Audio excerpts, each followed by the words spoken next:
Big Man Month. Big Man Month. Big Man Month. Welcome, everybody, to the R&R Catcast, a fan-based podcast focusing on Montana State athletics. We're two dudes named Ryan from the state of Washington talking about our dear Montana State. We hope you enjoy.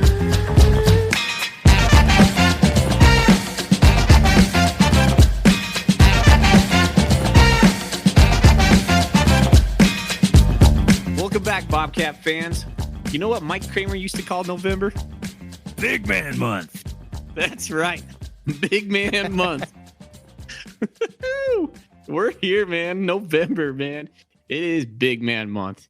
And Bobcats, well, under Jeff Choate, they've risen to the occasion when it's come to Big Man Month. Yep, they were 3-0 last year in November and off to a 1-0 start this November. Not bad. Feels good. Feels great. Feels good. You know what else feels good? Ooh. Cracking a beer. One. Excellent. All right. Well, welcome back to the Catcast, everybody. Thank you for joining us. On tonight's episode, we're going to talk about our beers. We're going to go over the news and some where did the Bobcats land in this week's FCS stats poll. We're going to, of course, recap the game against Southern Utah. And, of course, we're going to preview the game on Northern Colorado. And we'll get you out with some buy or sell, Golden Koozie questions, and our general Go Cats. Sounds good, man. Let's do it. I'm excited. It's always better to do this after a win. Last week, we pretty much ranted the whole episode, so it would be fun to not rant the whole time. Yeah, it feels a lot different. It feels a lot different. Yeah, well, quickly, Thorny, if the Cats would have lost last weekend, man, we were going to burn it down. So I'm just glad that's not happening tonight. I don't even want to think of how I would have reacted. Fight or flight right there, I guess. Yeah, there you go. All right, Thorny, what do you got on tap tonight, buddy? It is from your neck of the woods. I don't know how to say it. You'll have to help me out. No lie. No lie. No lie. I don't know why I said that so weird.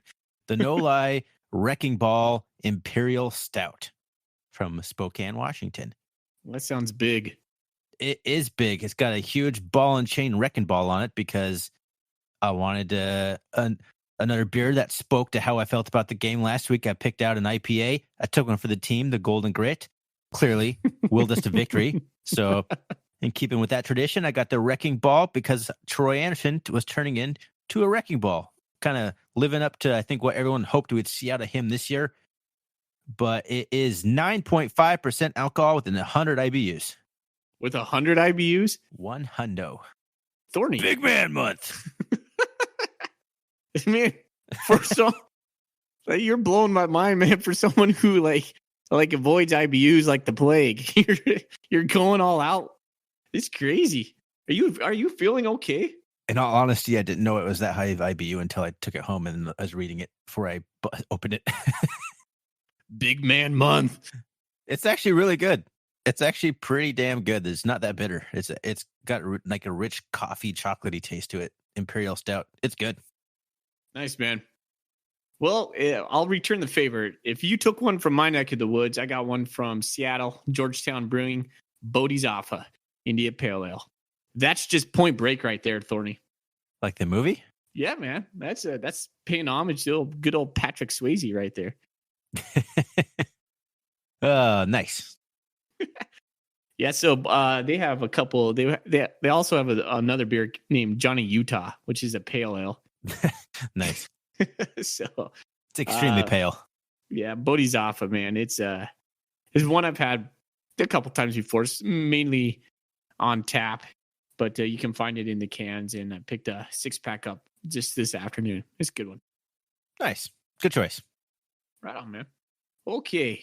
Let's see. Thorny, Bobcats came in today at number 12 in the polls. They moved up from number 14.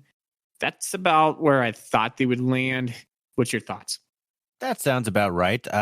I was thinking that they might move up a little closer to the top 10, not because I think we deserve it, just because I think some other teams lost, but moving up 2 spots after blowing out one of the worst teams in the country. Sounds about right. Yeah. I don't have really much to say on that. It's just we've been floating around this, between 15 and 8 or something like that this year. It feels about right, if not overly generous for the Cats. At this point, I think the voters are going to have a little hesitancy towards us until we actually prove we can beat a quality opponent, really. I mean, SEMO's having a pretty good season, I guess. But other than that, who have we really beat?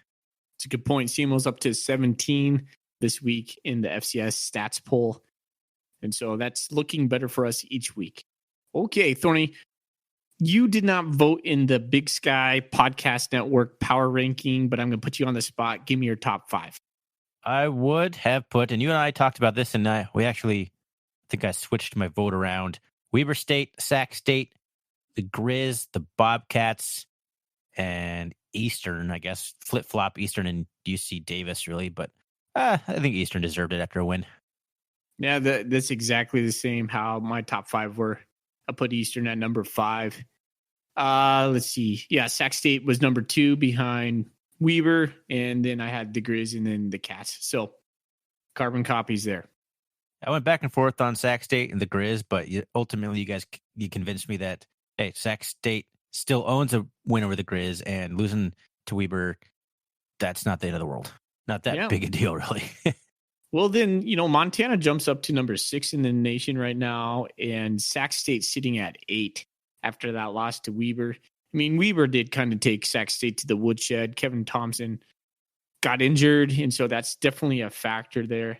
But for Montana to be ahead of Sac State right now, well, I can kind of get it. They beat Portland State on the road, but, I would like to see Sac State and Montana flip-flop right there. I do think the Grizz without Dalton Sneed are better than Sac State without Kevin Thompson. Yeah, I would agree with that. That's probably a good assessment right there. If the injuries hold true. I have no idea what Kevin Thompson's status is. Hopefully he gets back because, I mean, you hate to see your best players go out in the latter part of the season. You want to see Sac State give it its best shot. I mean, it's been a fun story watching Sac State, so it sucks for Kevin Thompson. Hopefully he's going to be back in the mix here soon. Especially a guy like Kevin Thompson, who's been pretty much injured most of his on and off his whole career. That's why he's got I guess he does have another year of eligibility. I was like, his last year of eligibility. No, it's going to be like a 7th year next year. So, but yeah, just a guys get injured on and off. You just feel bad. And they're having such a special season. You just want them to really keep it going. For sure. All right, let's move on to the press conference, Thorny. What jumped out to you? What did Jeff Choate say to you? Really, there's not a whole lot that jumped out in terms of what he said. One thing I did find interesting, and I agree with him. They talked a little bit about the running back rotation, and they need to stop swapping out running backs so frequently because he thinks it impacts the rhythm. And that's kind of why they rode Lane Sumner a little bit more. And I think that was a good call. Like running backs some guys just get stronger as the game goes on, but not if they just keep getting subbed out. Jeff Choate, as we've talked about, is it a pro or con? He believes everything is still plug and play.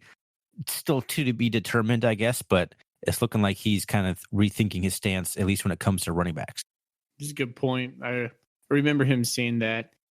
And it made me think a little bit about like how we're using Demarius Hosey, because I don't really remember Hosey coming up into the game last week. Nope. I think that might be part of the reason he decided to, Lane Sumner was ready to go and Logan Jones was ready to go, but I think that things went so well so quickly that they were able to rest Logan Jones and ride Sumner for the rest of the way. But I think that's just he wants to see what a guy can do with the full body of work.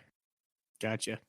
Sometimes on these press conferences, Jeff Choate comes out like he just drank like 3 cups of coffee.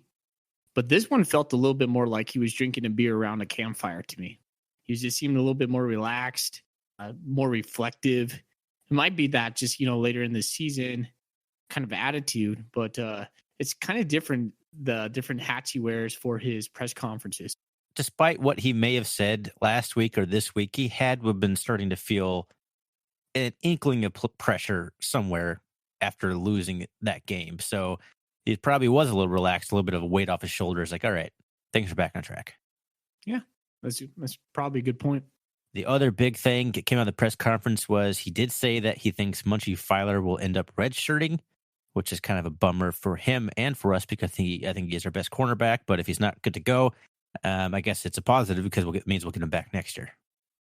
Well, and he still could play 2 more games if I'm right, because he's only played in 2 games so far. Yeah, I suppose if we end up doing any sort of playoff round, he might be back. I mean, I have no idea what the extent of his injury is, but I'm just going to assume that even if we go all the way to the national championship, Munchie's probably not playing. But that's just my assumption, gut feeling. No facts to base that on. No, it'll be interesting to see what Montana State does in the UC Davis and Grizz game. I mean, we're just going to have to, it's backs against the wall right now. You're just going to have to play your best players and hope for the best. Well, we did blow out a Southern Utah team and get plenty of those guys who might help us down the stretch some playing time. So that was some pretty good news from the game. Yeah. Do you want to move into the Southern Utah stats? The last thing I do want to mention the news, I meant to bring this up earlier.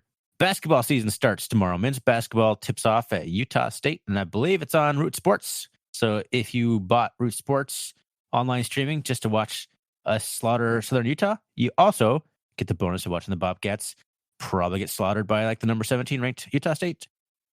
Whatever they are. Aggies. They're there. They have a cool looking stadium. I saw some of their graphics on, or Zach Mackey was posting some Twitter stuff today, and just like, I don't know, it's just a really cool stadium. I would encourage you guys to watch that. Good luck to Danny Sprinkle, first game.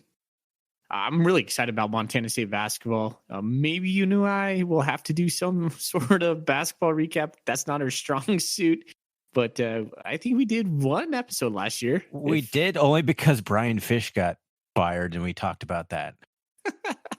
I think you and I at that point were just itching to get back behind the microphone as well. I know. It's like the season's kind of a slog, and you're kind of happy when it's over, but then like a month later, you just kind of get the itch to start recording again. So we're like, let's talk about that. Yeah. So we're not going to promise anything. You'll just have to stay tuned. All right. Well, let's move into the Southern Utah stats. Bobcats win the game. Oh, man. That's the only stat I'm not looking at. 42-7, right? That's correct, Thorny. Scoring all 42 points in the first half, 21 in the first quarter, 21 in the second quarter. The Bobcats end up with 19 first downs, 176 rushing yards, 206 passing yards. When's the last time we had more passing yards than we had rushing yards? That's I wish I would have thought of that earlier because I could have researched that. Tail of the tape, though, 5 sacks. I don't even know how many tackles for loss for the Bobcats. 12.5. 12.5 tackles for yeah, loss. it was ridiculous. It was ridiculous. That's a big number. Third down conversions, the Bobcats only finished 7-16, but I think that they were pretty stellar in the first half. Jeff Cho alluded to in the press conference that they really went conservative in the second half to rest guys. So it's not surprising. We're going to talk a lot about what we think about the second half versus the first half later. Held Southern Utah to 6-16 on third down. Let's see what else. Anything else? There's the 2 fumble recoveries for the Bobcats. Montana State really just dominated the game. And really, if you slice this up in the first half, I think Southern Utah had negative rushing yards in the first half, if I remember correctly. It was at one point they're like at negative 18 rushing yards. It was embarrassing for them. I know, like that was not a good looking football team. Like there's been a lot of football teams that come into Bobcat Stadium and get steamrolled, but I don't know if I've ever seen a score of 42 points against anybody in the first half. I do want to talk a little bit about individual stats. Troy Anderson led the team, tied the team with 8 tackles, 3 tackles for loss, 1 interception, 2 sacks. Not a bad day for the Centaur. There you go, Gus. Josh Hill had 8 tackles as well. And Amandre Williams had a really good game. He had 3 tackles for loss, a sack, and that interception where the quarterback threw it right to him. Yeah, some good individual performances along the defense. Daniel Hardy almost had a pick 6, hit him right in the breadbasket, and then he dropped it. Where did Show during the press conference? He said he made fun of him for Halloween. He should have gone as a missed opportunity. Is that what he said? Yeah. That's pretty funny. Yeah, they hit him. He broke on it. It was beautiful, and it just that's why you play defense, right? Yeah, I guess so. Is Troy Anderson becoming like quietly our best defensive player? I mean, the ceiling is there. I don't know if he's there yet, but that was definitely his best game, and it's a trend. It's just an upward trend. I don't know if he's getting healthy, starting to really dial in, or they're just being better at managing his snap count, in particular on offense. But that was definitely his best game, and that was only in probably a half. Maybe he played in the third quarter. I didn't really know when they started subbing him out, but I imagine pretty soon in the third quarter. But yeah, that's only 2.5 quarters tops of football. Yeah, he's looking really good. I really like how Keenan Ione is using him on his blitz packages specifically. I love the blitz, the double blitz in the zero gap. Right, that's hard to defend when you got Troy Anderson blitzing through there and whoever else they send in there. It looks great. Troy Anderson had an interception as well. He didn't have a return. He got caught from behind, but I mean, he had like 2 yards on return, so really nothing. But come on, Troy, getting caught from behind. Come on. More than anything, though, I mean, he had such a good offensive game. But one thing that stood out for me with Troy Anderson was he gave up the ball when he was touching it on the offense. He was pitching the ball left and right, and it really opened up some things for us offensively. It was really cool because when Troy touches the ball, he's going to keep it. But no, he got the ball, and he did 2 pitches, one to the left, one to the right, both for both gains. It was really good.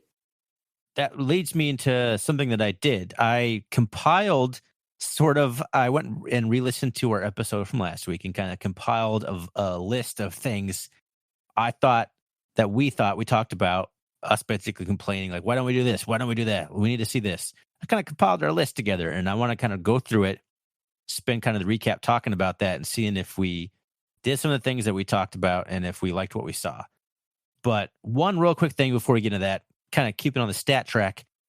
If you had no idea the outcome of this game, what would you tell you? What would you think if I told you Travis Johnson had 0 rushing yards and 0 catches?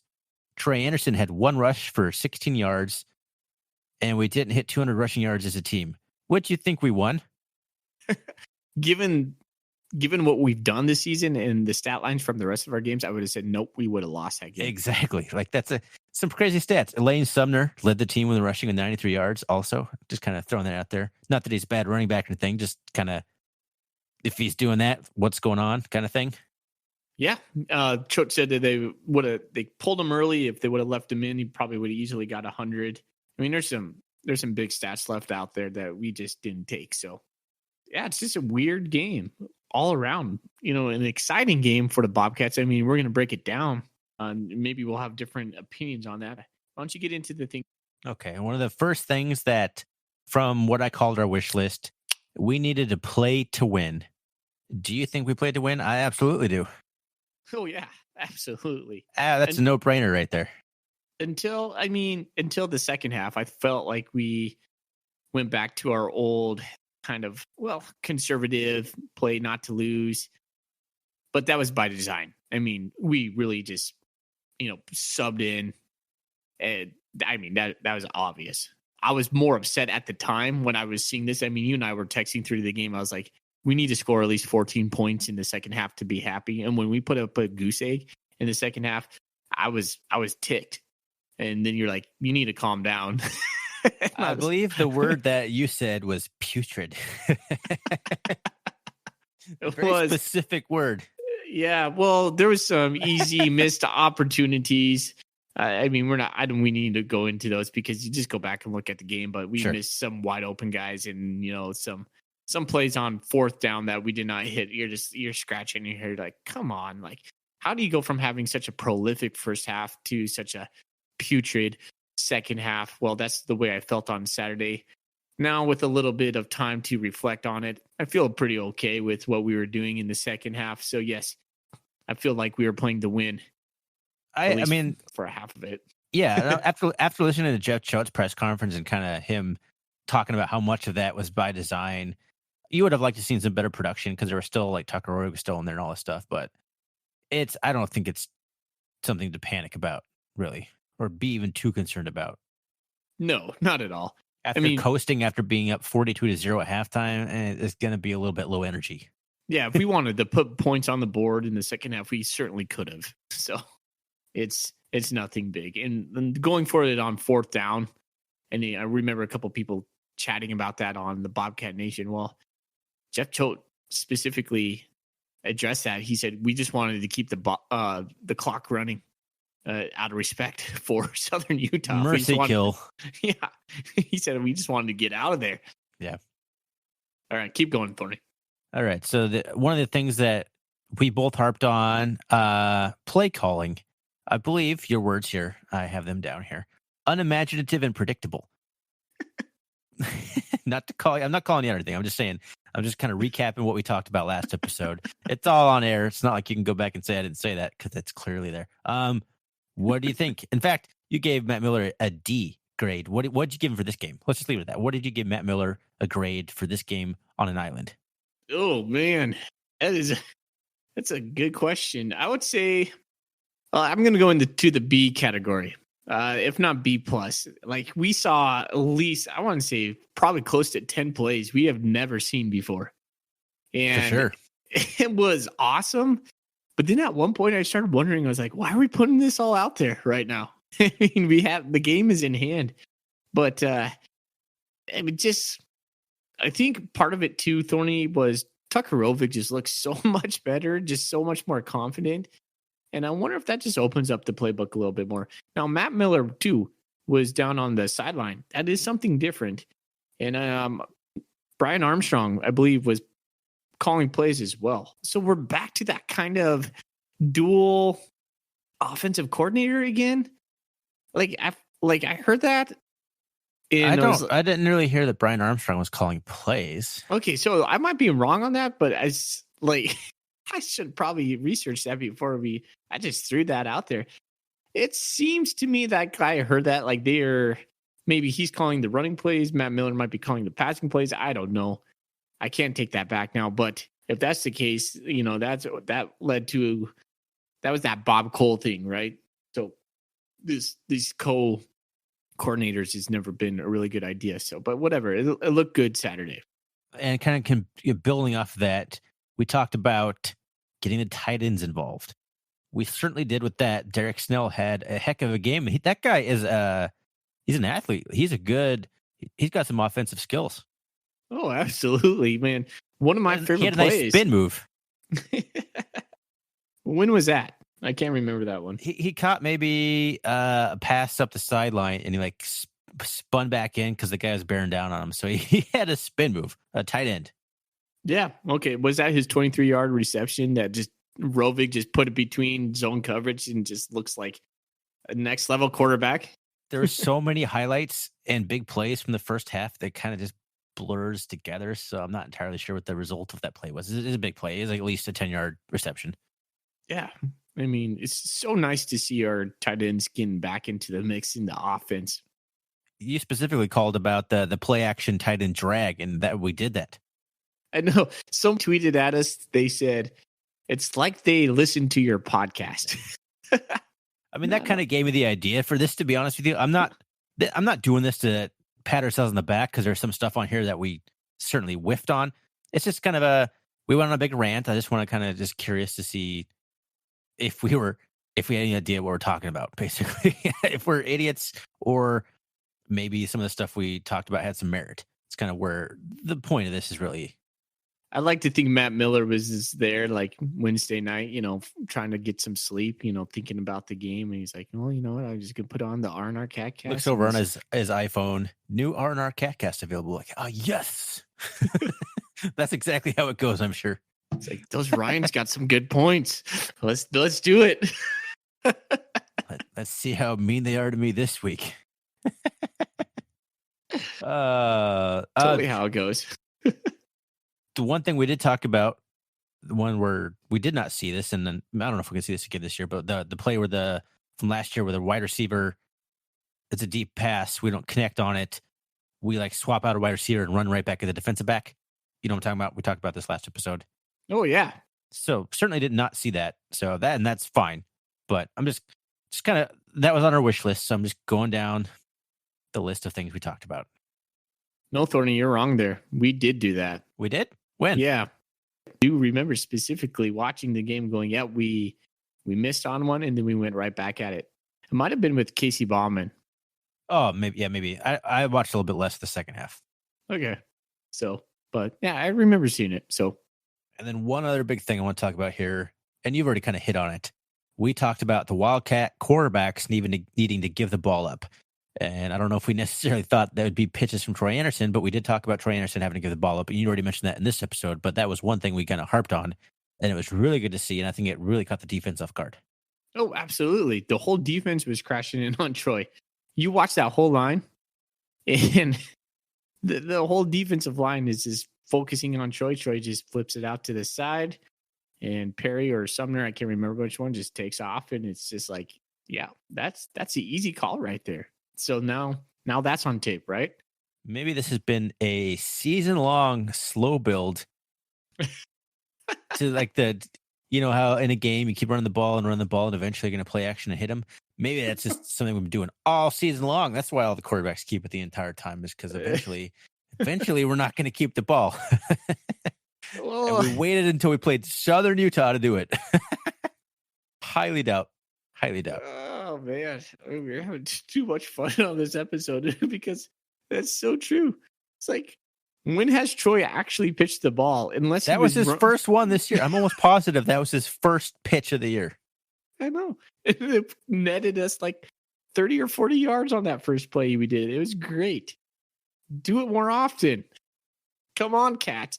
Yeah, you and I harped on being predictable, right? And if you listen to any of the media outlets, they talked about us being predictable. That's not being predictable right there when we have Troy Anderson pitching the ball. That's good job, guys. Good job. Keep doing that. But don't do that every time now. Mix it up now. Read the defense. Troy Anderson needs to read the whatever call he has right there. He needs to read that and make that choice. Foley, we did a shovel pass. A shovel pass. Yes. That was really well executed. It went for like 30 yards down to like the 2-yard line, and we punched it in the next play.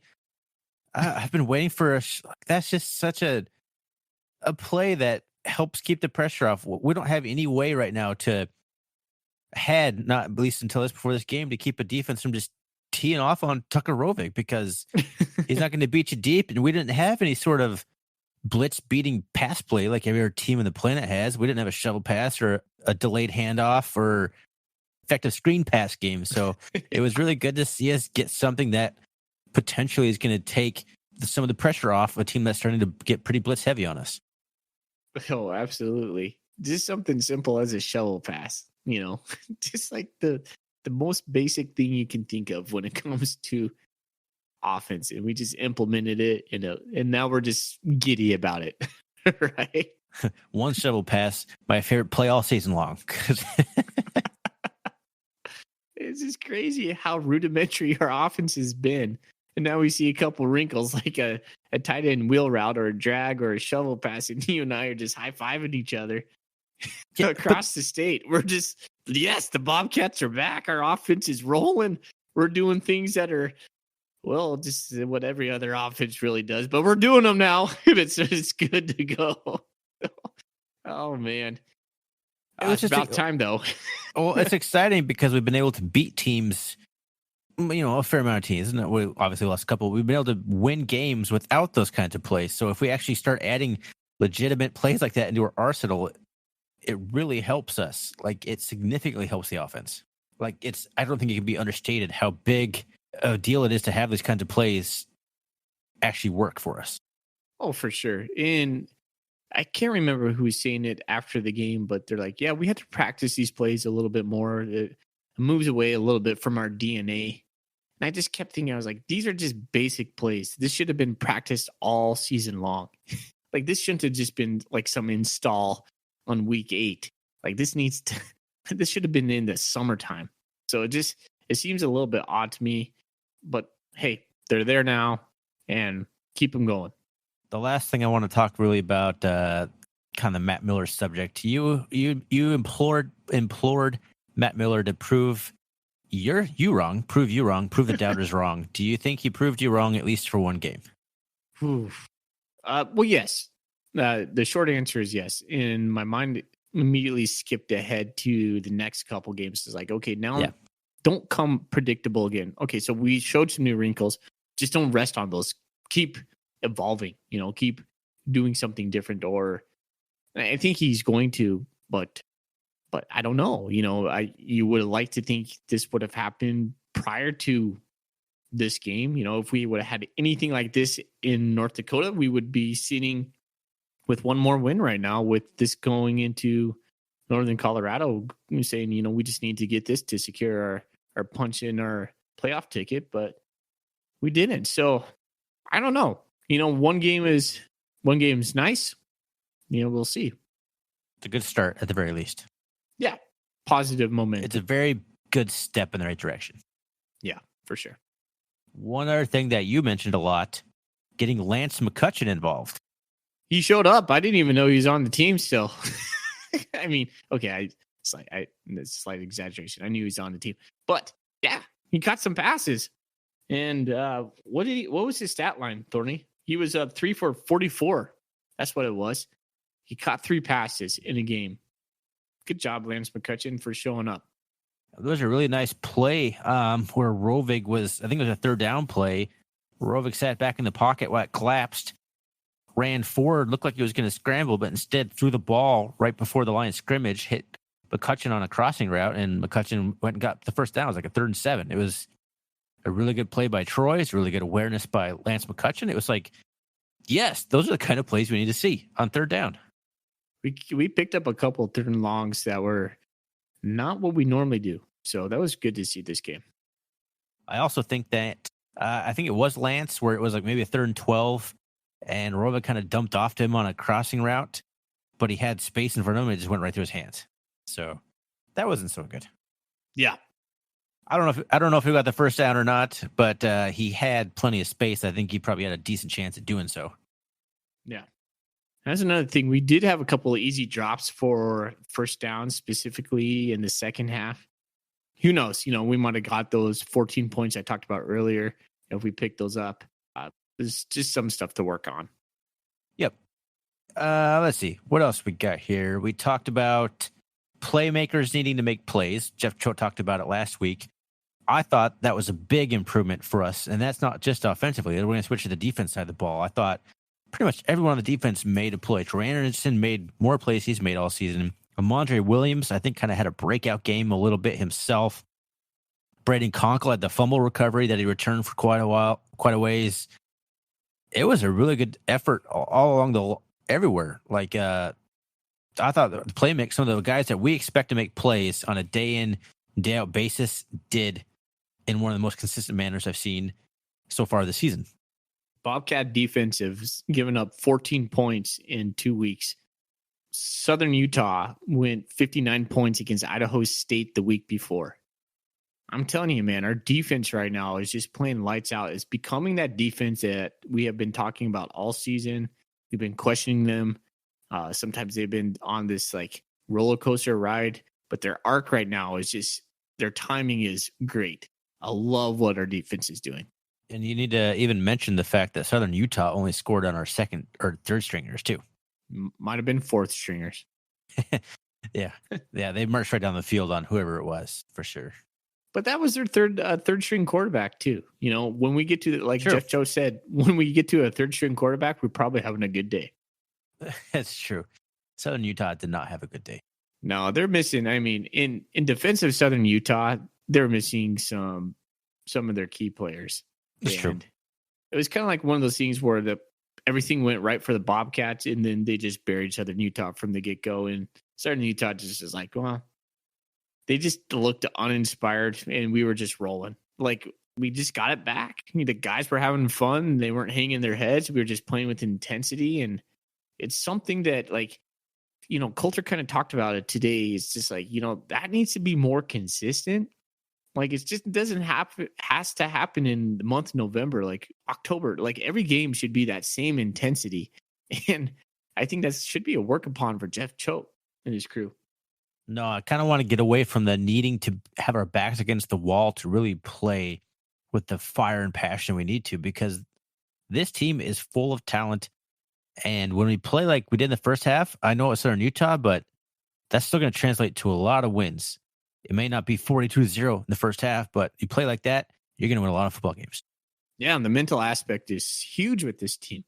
The last thing that you kind of talked about, that we both talked about, and this is a good way to end this kind of segment here, man, go play the game, have fun, just get back to playing, man. You talked about seeing Matt Miller like in high school, and now he needs a coach. Just go out there and have fun. And I really think that the guys did. I think I saw a lot more fire from the players, a lot more excitement, a lot more passion, just celebrating. I thought it was just they really just went and had fun with it. They just really played a lot looser. When you see guys like Jaden Smith get his first touchdown, Tyrone Marshall get his first touchdown, it's hard not to have fun and celebrate those moments.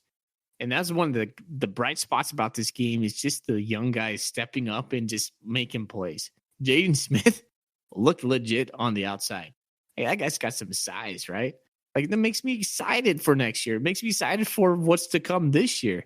Tyrone Marshall on that fly sweep or on the end around right there is scoring. I mean, that's a success story right there, coming from community college to coming over to Montana State, getting his touchdown. I mean, that just feels good. So when you start to see those young players, those guys that normally don't get those touches and are stars on the sideline, just cheering them on, it feels good.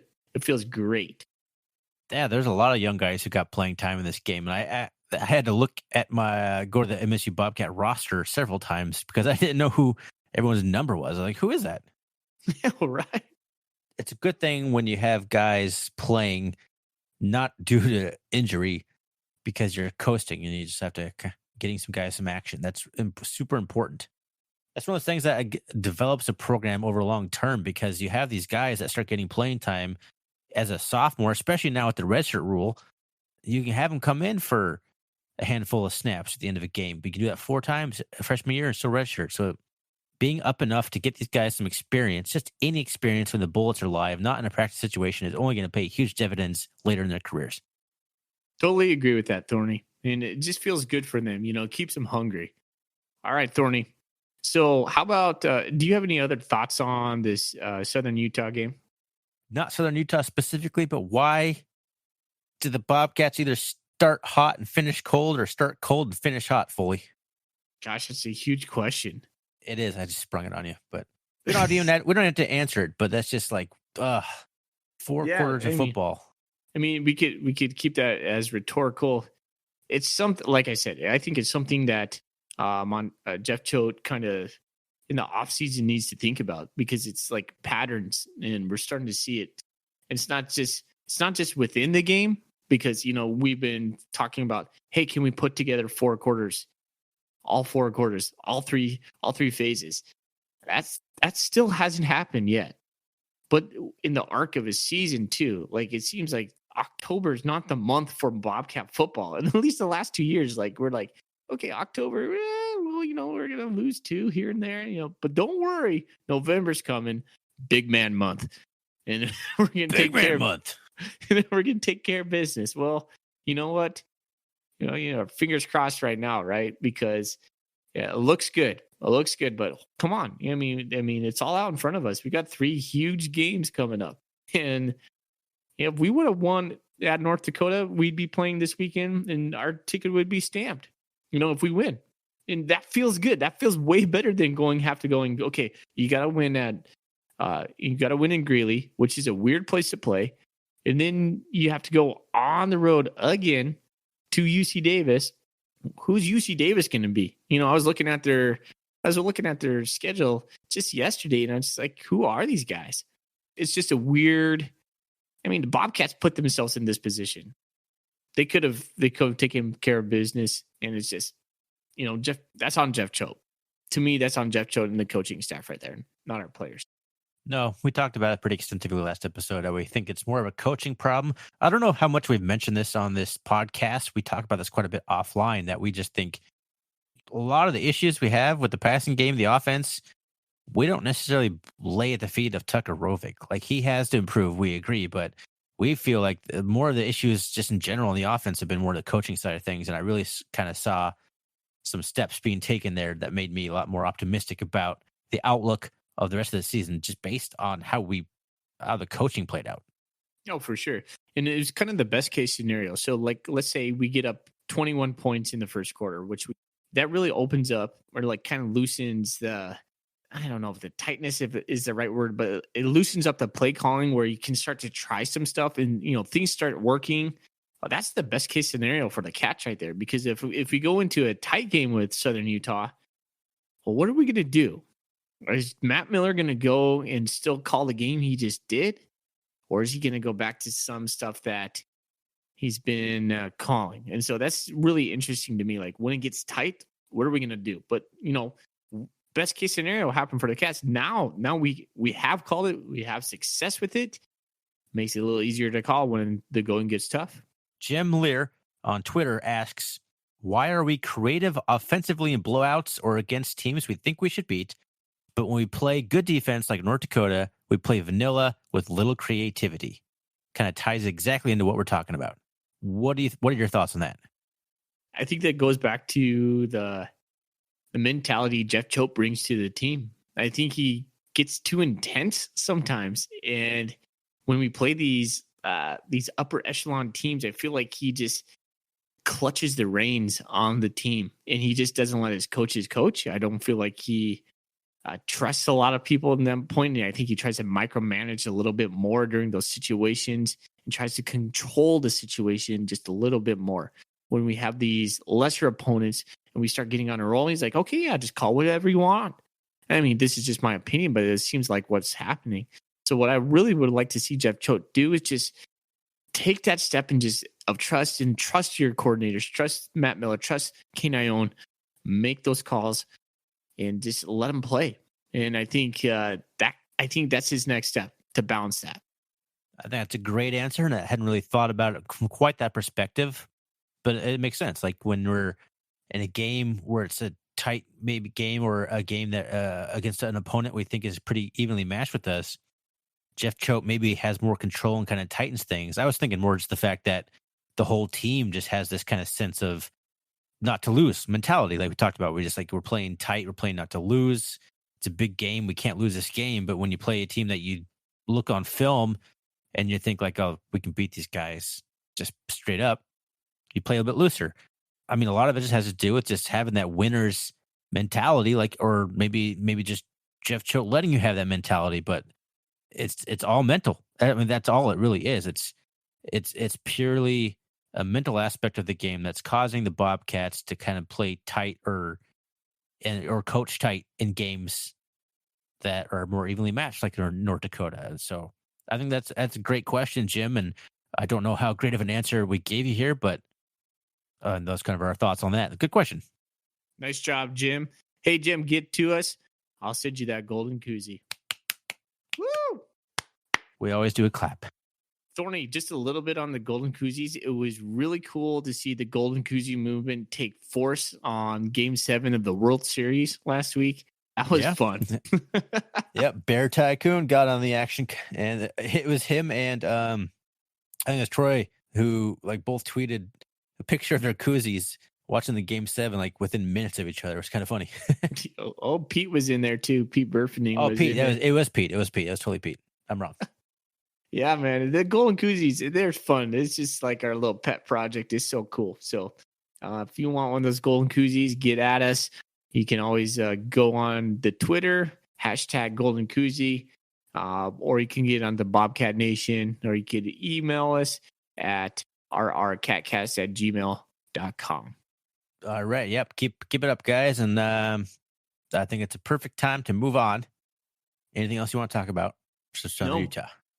Let's get on to the preview of the Northern Colorado Mighty Fighting Bears. I have no idea if it's Mighty Fighting or whatever, but it's the Golden Bears, isn't it? It's the Golden Bears. I like the Mighty Fighting Bears better. That's you keep talking. I'm Googling. Hey, cool. Do you have a one play that comes to mind when you think about Northern Colorado? No, I don't. The only thing I can really think of is Sean Johnson returning a 100-yard touchdown against him a couple years ago. Okay, well, that's a play. That answers that question. Chase Gazzaro had one of the nastiest hits in Greeley, Colorado I could ever remember. And one of their receivers came across the middle, and Chase Gazzaro just laid him out. Before targeting was targeting, it was one of the nastiest hits I had ever seen. No, I don't remember that one specifically. Was that in Greeley or Bozeman? I just said it was in Greeley. You got to listen to me. Why would I do that? Yeah. The Fighting Care Bears. What do you got on them? The Fighting Care Bears. Lionheart. Well, they are not very good this year, but they do have some playmakers. So I'm gonna call out some players I think will present problems to the Bobcats. And this is not an easy game. Going to Greeley, as Jeff Choate constantly talks about, is a bring your own energy game. Greeley, perfect example of it.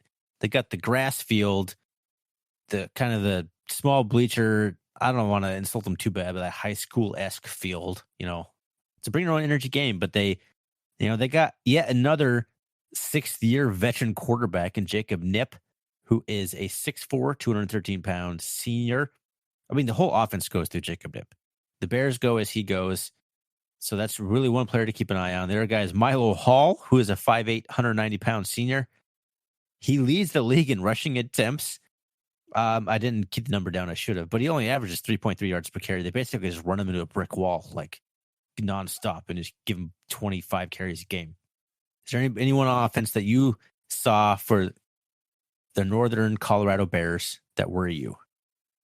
Well, definitely number 7, Jacob Knipp. Yeah. How many senior quarterbacks, how many 5th-year, 6th-year senior quarterbacks are the Bobcats going to face this I don't year? know. It's the whole gambit, though. I don't think there's anyone left in the conference. I think we played every single one of the teams that has one. It just feels like the Big Sky Conference is peppered with these veteran quarterbacks. His profile on their website says like graduate or Yeah. grad program or something. It didn't even say like senior. Oh man, I was reading never through their seen that media. before. Yeah, I was reading through their media guide yesterday, and the profile on Jacob Knipp, and he was injured every year except one. And I was just like, wow, this guy's just like, he's like, oh, they played 3 games and he got injured for the rest of the season, or he played 1 game. And this guy's just been through the ringer. So, but Northern Colorado, man, their offense, they're dead last in the offense right now in 18.7 points per game. They're 11th in defense out of 13. I mean, Northern Colorado does not present huge problems statistically for us. Mentally and emotionally, Greeley, Colorado, the trip, just being over there on the road, because the Bobcats have not been the same team on the road. That's something to talk about right there. Oh, for sure. I don't know the statistics of it. I assume that you're going to talk about it. You have some sort of stats you want to bring up here? No, I mean, that's literally all I have on Northern Colorado. Okay. It's just where there are in the Big Sky Conference right now. You know what's crazy? This is their 4th home game this year. I know they only have 5 of them. I always feel bad for those teams who only have 5 home games. I mean, in a 12-game season, you have 7 away games. That's just tough. There's certain things we really take for granted being a fan of Montana State. Not having the financial burden of having to play so many away games, only getting 5 home. We would never have 5 home games in any season ever. No. Not 11 games, certainly not 12. Like, it's just not, can't even imagine this. I mean, we have advantages up the wazoo. Do you remember back in the early 2000s, I used to just like marvel at how many home games the Grizzlies would have. You'd just be like, you know what? They have 8 home games that season, 7 home games that season. I was like, of course they're winning every game. Of course their record is off the charts. They never play on the road. It's just wild. And then you get like teams like Northern Colorado where 4 home games, 5 home games. It's just, how's that even equitable? I don't know how that even happens, Ryan. How do you build up fan support in a situation where you never play in front of your fans? Yeah, it's just, Northern Colorado had really good success in the Division II.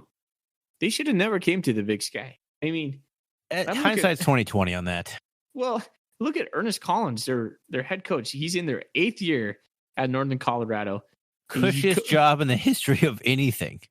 He is 34-74.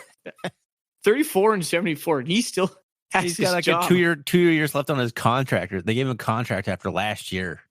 I think in like 2015 to 2016, they went like 6-5. Do you remember that, where Northern Colorado was starting to make a little bit of noise? You're like, oh man, they're kind of pretty good. That Even was like knocked Jacob off Knipp's like 3rd junior year. Yeah, they even knocked off the Grizz in one of those years. It was, I think, 2016.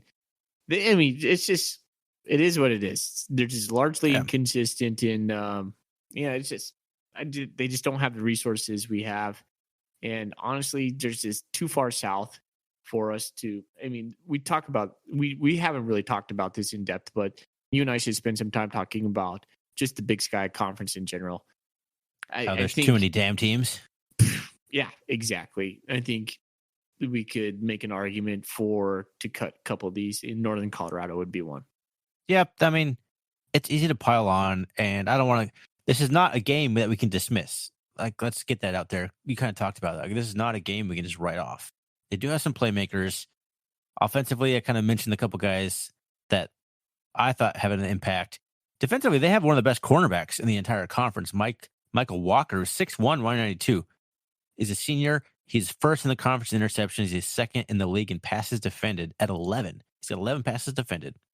6'1" is a good size for a cornerback. And this is a great test for a guy like Tucker Rovig, because a savvy quarterback knows who not to throw at, right?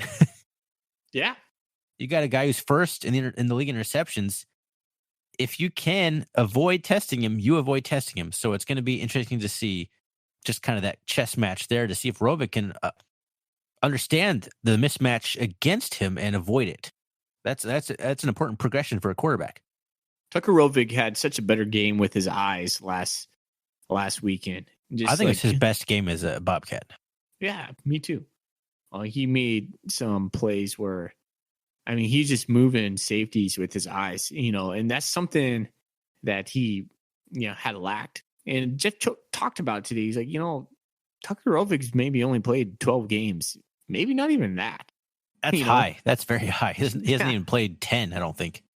So the 2 last year and 6 this year. Yeah. So this is that put a little perspective for me. I was like, that's a good point, Jeff. Tucker Rovig's making some progress. He made a big step forward last week. And I think, I think he'll do better. I think the Bobcats in a whole, specifically the offense, it just kind of smells some little blood in the water. And, I think the catcher, going to keep rolling that momentum over from last week. If there's an away game you're going to have right now to kind of build momentum, I mean, this is as good as it gets. Northern Colorado is 123rd in total defense in the country. There's only like 126 teams in the country. 125. I don't even know. They're pretty close to dead last. They're 111th in rushing defense, 118th in passing defense, 114th in passing efficiency defense. I was looking at their the national rankings for most of the categories listed on the NCAA's website. They're in the bottom third of almost everything. Oh man, it's bad. And in fourth in every conversion category, fourth down conversion, offense, defense, third down, offense, defense, they're 90th or worse in all of them. Like, you look at the stats on this team, and it's one of the worst statistical teams I've ever seen. They're not even. Oh god. Yeah, if we play Northern Colorado mid-October, I'm feeling a little bit more worried about this game than I do right now. What if we play them right out of the bye week after losing to Sac State? That's I don't know. Yeah, I mean, it's crazy, right? It's just okay. So Northern Colorado is going to be Northern Colorado. The Cats got to bring their own energy. What are your hopes for this game, Thorny? To be completely honest with you, just get out there with a win. Like, I don't want to sit there and take this game so lightly that I'm like, hope that specifically on offense we do this. I hope this Rovig does this. Like, this is a game we need to win, a game that we may struggle with historically. Like, we just never played well in Greeley. I just want to come out there and win. I don't care if it's ugly. I prefer it to look good. I prefer Rovig to take another step. I prefer things to be a continuation of all the stuff we've been talking about this entire podcast. But honestly, this game, I just want us to win. If we win by 5 points, how do you feel? Complacent. Okay. Not happy, not sad. Just like flush it down the toilet and get on the next one. Yeah, I'd agree with you there. I don't need to see the Bobcats blow Northern Colorado in this week. but obviously we need to win. This is backs against the wall again, like has it always been for Jeff Choate. So yeah, we need to win. Yeah, I'll take a 1-point victory. We need to win.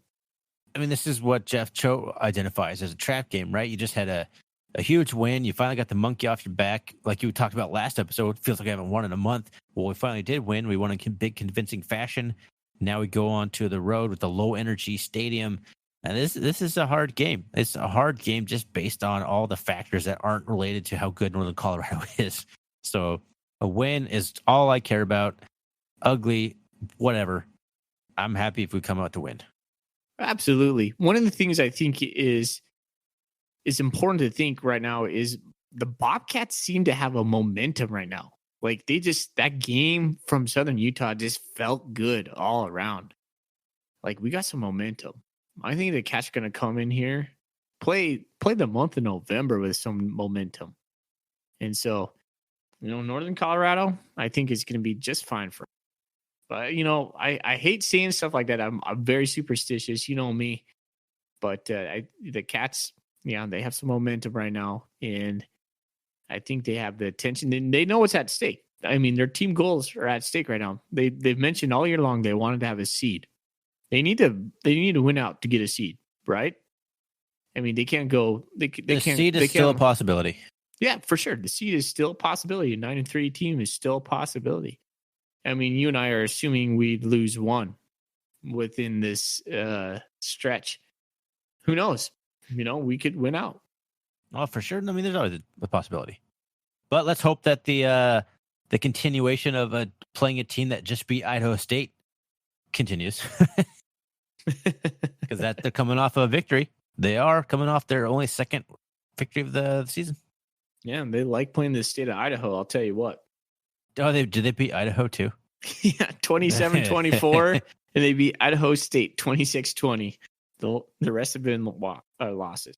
Idaho is the weirdest team I've ever seen in the Big Sky Conference this year. Gosh, man. I'm so done with Idaho. Crazy. Anyway, that's about all we got on Northern Colorado. We got anything else you want to add? Nope. Well, let's move on to recapping our bold predictions from last year. Last episode. God, what'd you have? Thorny, mine was the Cats would get their swagger back, and they did, buddy. And that is confirmed by Shane Driscoll Cat, our third party.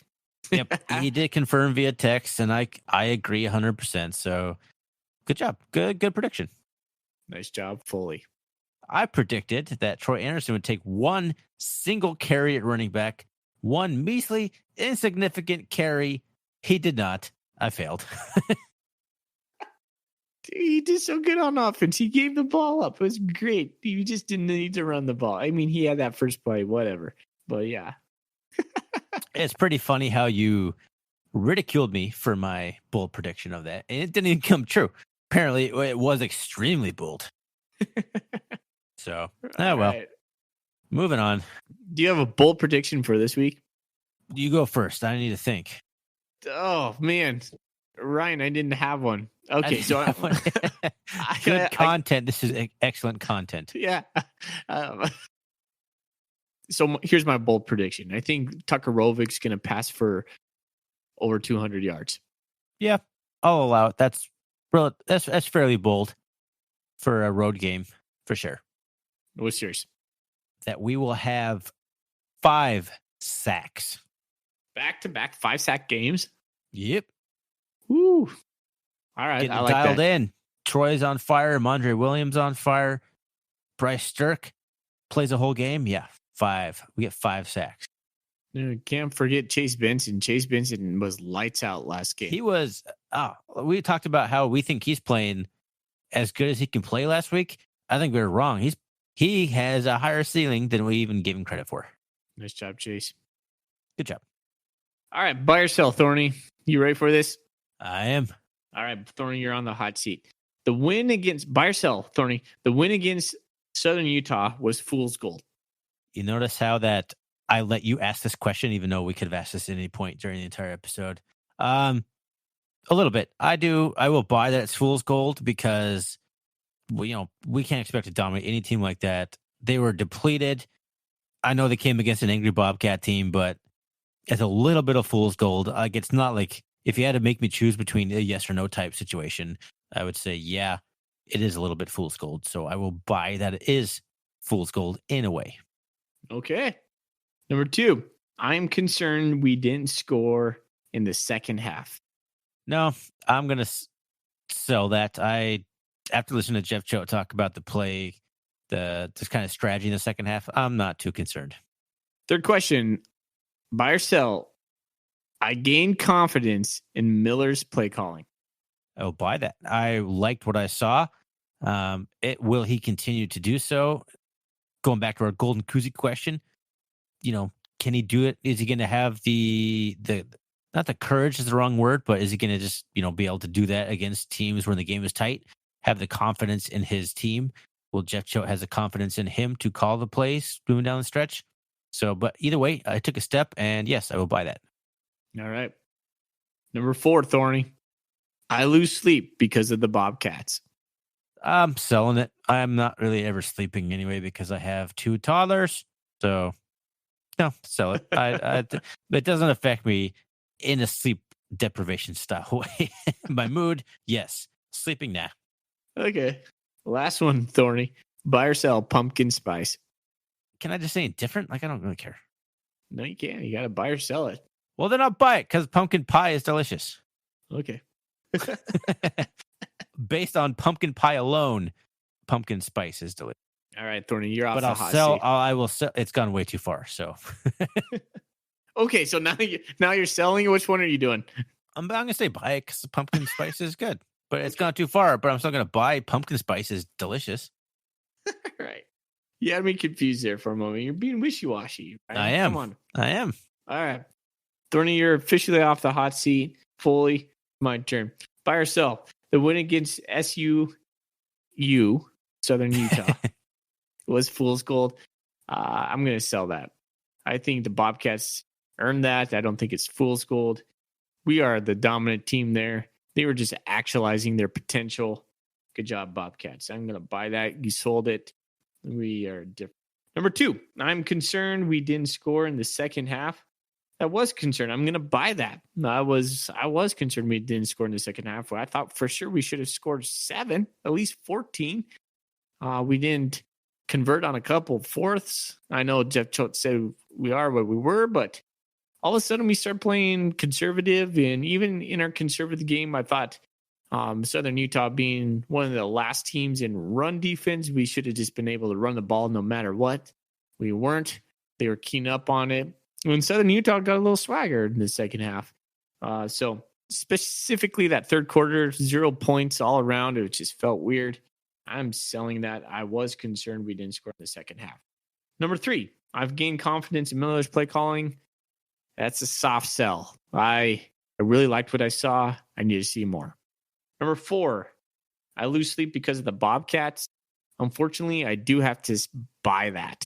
I find myself waking up around 5 o'clock in the morning and thinking about it a little too much. And man, it gets me like I can't go back to sleep. I think about the Bobcats just a little too much. And it is what it is. And last but not least, pumpkin spice. I am selling.